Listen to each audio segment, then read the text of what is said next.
Chapter 5 Process Paragraphs.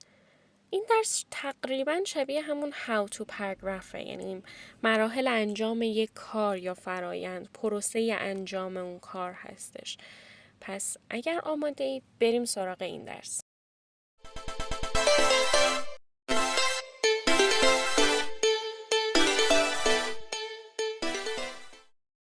سلامی دوباره، اینجا زنگوی جزه و قراره در مورد هر چیزی که به زبان و زبان آموزی مربوطه صحبت کنیم. خب همونطور که از صدای من شما متوجه شدید تا الان، من دوباره درگیر این حساسیت‌های فصلی شدم، به هر حال بهار و حساسیتاش، و اینکه مرسی که صدای منو تحمل میکنید. و این درس بیشتر در مورد همون پروسه انجام یک کار، مراحل انجام یک کار، در مورد اینجور چیزاست. مثل اگر یادتون باشه توی کتاب دوم چپتر 3 در مورد giving instructions بود. این هم تقریبا شبیه اون، یه سری تغییرات ریز داره که بعداً در ادامه میگیم بهتون. فعلا بریم مدل رو بخونیم، ولی قبل از مدل خوندن من یه خواهشی ازتون دارم، اینه که اگر این ویدیو رو میبینید و ازش استفاده میکنید، لایک و کامنت یادتون نره و حمایت از من رو فراموش نکنید. به خاطر اینکه یوتیوب اگر شما ویوت بالا باشه ولی خب لایک و کامنتات به تعدادش نگاه میکنن و اگر اون تعداد کم باشه فکر میکنن که شما اون ویو رو خریدین. به خاطر خیلی به چنل من آسیب میزنه این کار. پس اگر این ویدیو رو میبینید و ازش استفاده میکنید، همین الان یه کامنت بزنید. اگر انگلیسی باشه که خیلی بهتره، و اینکه نگاه کنید ببینید ساباتون رو نپرونده باشه. اگر پرونده دوباره سابسکرایب کنید. و اگر براتون مقدوره، یوتیوب رو از خود سایت یوتیوب که تو گوگل میزنید youtube.com، از اونجا ویدیوهای منو ببینید تا خود اون اپش، چون توی اپش بیشتر سابا رو انگار میپرونه. نمیدونم به خاطر فیلتر شکنه، به خاطر چیه، نمیدونم دقیقاً. خب بریم سراغ مدلمون رو بخونیم، زیاد پرحرفی نکنم. Impress for sexes. When it is time to be evaluated by your professors, you want them to remember you and remember you in a positive way. As an experienced student, I know that it is easier to make a good impression on your course instructors if you follow these fundamental steps. First, before you go to class, do all of assigned reading and homework. Good preparation will help you to be able to follow the professor's lecture more easily, ask intelligent questions, and keep up with the class. Second, arrive for class a few minutes early. That way you can get a good seat and have enough time to get organized. بچه این عدده که وسطشه مثلا شماره جمله است، یعنی این جمله هفتمه. من سعی کردم حذف کنم ولی یه جاهای انگار جا مونده. You want to be ready so that you will not disturb the professor or your classmate while the class is going on. For the same reason, you should also turn off your cell phone as you are getting ready. Next, participate actively throughout the lesson. Smile, nod, and make eye contact with your instructor. Take notes. If the professor asks a question, it is not necessary for you to jump at the chance to answer. However, if no one else speaks up, show what you know. If there is something that you do not understand, wait for an appropriate time to ask about it. Finally, when the class meeting ends, remain seated, take a few minutes to collect your belongings, and make last-minute additions to your notes. If you still have questions, talk to your professor in the classroom. Alternatively, you can send an email or clear up your confusion during the professor's office hours. If you follow these steps in all of your courses, you will be better prepared for your tests, and your teachers will be ready to give you the good grades that you deserve. قسمت noticing vocabulary در مورد phrasal verb هستش که phrasal verb یه وربه به علاوه یه particle. دقت کنید article نیست، particle، که ما توی کتاب جورج یول داشتیم particle رو.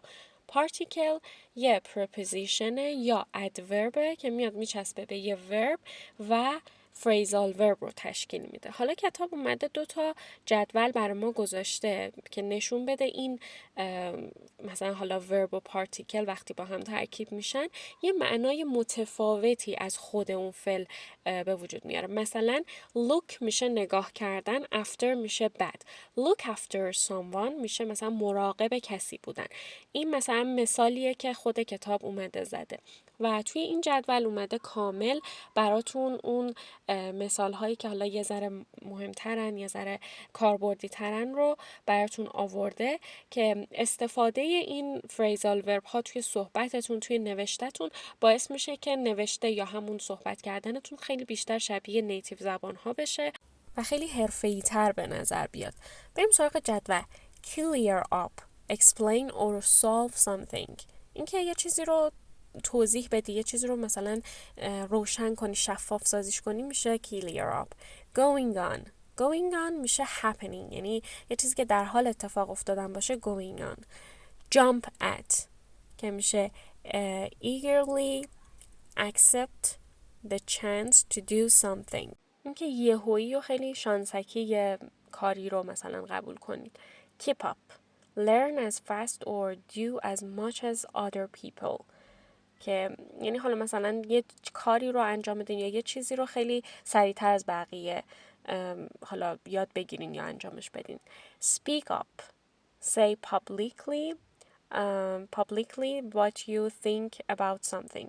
اینکه عقایدتون رو حالا مثلا خیلی بلند بگین و حالا مثلا با افراد دیگه با حالا یه اجتماعی یه جمعی به اشتراک بذارید. turn off یعنی stop a supply of water, electricity, etc. so that a machine stops working. که همون خاموش کردن میشه دیگه. حالا متضادش میشه turn on یعنی روشن کردن. پس اینا یه سری فریزال ورب بود که تو این جدول کتاب براتون آورده. حتما اینا رو یادداشت کنین با معنیاش که بعداً حالا خیلی بیشتر از اینا استفاده کنین. اینجا هم دوباره اومده یه سری فریزال ورب دیگه. اصلا این فریزال وربا خیلی تعدادشون بیشتر از این حرف هست. یه کتاب هست اصلا برای فریزال ورب، به نظرم خیلی کتابای خوبی هن و میتونید این سری کتابا رو بخونید که مثلا ازشون توی صحبت کردنتون استفاده کنید و خیلی بیشتر از اینجور چیزاست. میتونید اینا رو یاد بگیرین، حفظشون کنید، راحت توی صحبتاتون بخواین استفاده بکنید، نیتیو تر میشه صحبتتون، نوشتتون. پس به همین مقدار اکتفا نکنید. اگر میخواید که خیلی حرفه‌ای تر باشید برید اون کتاب ها رو تهیه کنید. پی دی افش همه جا هست، میتونید پی دی افش رو دانلود کنید، لازم هم نیستش برین کتابش رو بخرید و کتابش رو تهیه کنید و از روش شروع کنید به خوندن. اسم کتاب Phrasal Verb in Use هست. اگر که میخواید من توی این چنل آموزشش رو بذارم توی کامنت ها بهم بگین. اگر کامنت ها خیلی زیاد باشه و درخواست خیلی خیلی زیاد باشه برای این کتاب، من آموزش این کتاب رو هم بعدها توی چنل میذارم. فعلا که دوره رایتینگمون باید تموم شه و یه سری دوره های دیگه، ولی خب میتونم ما بین این دوره ها فریزال ورب رو هم تدریس کنم. اگر که دوست دارید بهم بگید، من ببینم شما درخواستتون زیاده، من دوره رو هم سعی میکنم ویدیوهاشو بگیرم و بین حالا دوره رایتینگ که تموم شد بین دوره های بعدی این فریزال ورب رو دورهشو بذارم براتون. خب قسمت ارگانیزیشن هم در مورد همون مبحث پرتکرار این کتاب هستش که میگیم هر پاراگرافی 3 قسمت داره: topic sentence, supporting sentences و concluding sentence. و اول اومده در مورد topic sentences in process paragraphs، اینکه توی process paragraphs از چه نوع topic sentenceی میتونیم استفاده بکنیم. اول از همه این که توی تاپیک سنتنس، توی اینجور پاراگراف ها باید خود تاپیک رو بنویسید و بعدش به خواننده‌تون بگین توی این پاراگراف دنبال یه پروسس باشن، دنبال پروسیدر باشن و میتونید از این کلمات استفاده بکنید: steps, procedure, process, directions, suggestion و instruction. 3 تا مثال هم آورده براتون. It will be easy for you to make a good impression on your course instructors if you follow these fundamental steps. می‌بینید step استفاده کرده. یا use this step by step process to increase your reading speed. یا these simple instructions clearly show how to make the battery on a laptop computer last longer. پس اومده بود از step، process و instruction استفاده کرده. پس این کلمات رو توی تاپیک سنتنستون میتونید استفاده کنید، به مخاطبتون القا کنید که شما در مورد حالا پروسس پاراگراف دارین صحبت میکنید. این پاراگرافی که نوشتید، این نوشته‌ای که جلوی روشون هست، پروسس پاراگراف هستش. و بریم سراغ اسلاید بعدی. قسمت بعدی supporting sentences in process paragraph که میایید هر استپ رو با جزئیات توضیح میدین و یه سری جزئیات بیشتر بهش اضافه میکنید و کامل توضیح میدین که حالا تو این استپ باید چی کار کنن. مثلا first before you go to class do assign reading and any other homework. Good preparation will enable you to understand the professor's lecture more easily, ask intelligent questions, and keep up with the class. Yeah, if you want to read faster and with more fluency, the second step is to put your dictionary in a hard to search place so that you will use it less often. Next, go to the control panel of the computer and look for the power saving functions. و قسمت آخر concluding sentences in process paragraphs که توی قسمت concluding sentence میتونید بیاید نتیجه دنبال کردن این مراحل رو بگین یا مرحله آخری که باید انجام بدن رو بگید. مثلا if you follow these steps in all of your courses you will be better prepared for your tests and your teacher will be ready to give you the good grades that you deserve. You will soon find that you can not only read faster but also understand much more. Finally, turn the laptop off when you are not using it. میبینید توی جمله آخر اومده بود، حالا اون استپ آخر رو بهتون گفته بود، ولی تو 2 تا جمله بالای نتیجه دنبال کردن این مراحل، این که اگر ما این مراحل رو دنبال کنیم، این استپ ها رو رعایت بکنیم، چی میشه تهش، مثلا به چی میرسیم. دقیقاً که اولیش گفته بود که برای امتحان راحت تر آماده میشید و حالا معلمتون به اینکه شما رو میشناسه و خیلی میدونه که شما درس خونید بهتون نمره خوبی میده. یا دومی گفته بود که شما حالا متوجه میشید که میتونید فقط مثلا حالا یه ذره تندتر بخونید و در کنار اینکه سریع خوانی رو تندخوانی رو شروع کردید میتونید خیلی بهتر متوجه بشید. قسمت بعدی using time order in process paragraphs، این که از تایم اوردر استفاده کنید دیگه. و ما قبلا از در مورد حالا تایم اوردر سیگنال خیلی صحبت کردیم و شما آشنایید باشه اگر ویدیوهای قبلی رو دیدید. و برای این مدل پاراگراف از تایم اوردر استفاده میشه تا ترتیب مراحل رو ما مشخص بکنیم که حالا توی جدول اومده مهمترین تایم اوردر هایی که توی پروسس پاراگراف استفاده میشه رو براتون آورده. حالا اون ستون اولش در مورد sentence connectors هستش، 2 تا جمله رو به هم دیگه وصل میکنه. first, second, etc. یا then. ببینید بعدش نوشته no comma، یعنی بعد then نباید کاما بزنید یا بعد now نباید کاما بزنید، ولی بعد first میاد، بعد second میاد، بعد next میاد، بعد finally میاد، بعد after that و meanwhile بعد اینا میاد. مثلا first preheat the oven to 500 degrees Fahrenheit یا then prepare the pizza sauce که اینا همشون میبینید بعد then کاما نیاورده. بعدی هم که others هستش the first step, the next step, the final step که بعد این 3 تا کاما نمیاد. after 5 minutes کاما after you take the pizza out of the oven. میبینید اینا رو اومده آورده. اینا هم تایم اوردرن و حالا ترتیب رو نشون میدن دیگه. مثال هم آورده the next step is to mix the pizza dough. after 5 minutes check the pizza. after you take the pizza out of the oven cut it into 8 pieces.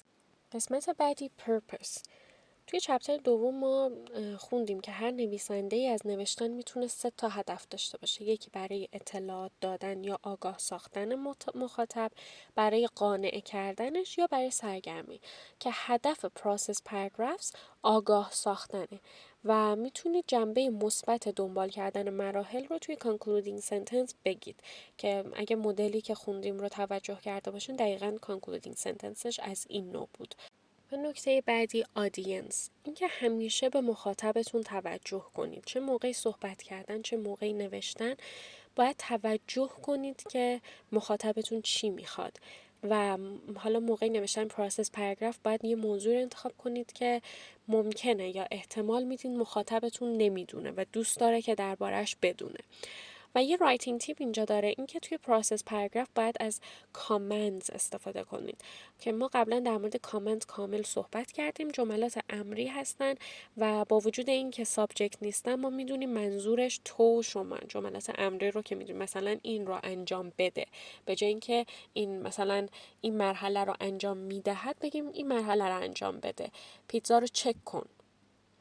خب چک کن که پخته یا نه، به جای اینکه چک میکند که پخته است یا نه میای چک کن و حالا منظورمون تو یا شماست دیگه، منظورمون مخاطبه. پس جملات امری رو میتونید توی پروسس پاراگراف استفاده بکنید. قسمت sentence structure میگه که نویسنده خوب علاوه بر این که از مدل‌های مختلف جمله استفاده میکنه جملات مختلف رو هم خیلی خوب با هم ترکیب میکنه و میکسشون میکنه و این قسمت analyzing مدل رو خودتون پاس کنید، زوم کنید و بخونید چون خیلی ریزه، به خاطر همین میگم زوم کنید چشتون اذیت نشه و اینو بخونید ببینید که چقدر خوب مثلا اومده اون جملات رو با هم دیگه میکس کرده و ترکیب کرده و پاراگرافش خیلی یک پارچه و منسجم شده. در مورد کلاس فکر میکنم بالای 100 باره که صحبت کردیم، خیلی زیاد صحبت کردیم، ولی بیایید مرورش کنیم توی این قسمت. کلا یادگیری زبان با مرور و پشت کار اتفاق میفته و هیچ روش آنچنان عجیب غریبی نمیخواد. اول اینکه کلاس چی هست اصلا. حالا اگر درسای قبلی رو دیده باشین من کامل توضیح دادم، همین الان اون شاگرد زرنگا بنویسن که کلاس چیه برام و بعدش بیاین ادامه ویدیو که من توضیح بدم بهتون. تقلبم نبینم من این وسط. خب کلاس یه سابجکت و یه دونه ورب داره، تقریبا مثل جمله است ولی یه نوعش هست که جمله حساب نمیشه. مثلا the student arrived late. the student میشه subject و arrived میشه verb که این جمله است و جمله حساب میشه ولی پایینی because she wasn't feeling well. این کلازه ولی جمله نیست و she میشه سابجکتش و wasn't feeling جفتشون با همدیگه میشه verb و اینکه حالا انواع کلاس رو بهتون میگیم و میگیم که کدومشون جمله حساب نمیشن. ما independent کلاس داریم که مستقل به تنهایی جمله است و جملات ساده هم independent کلاس هستش.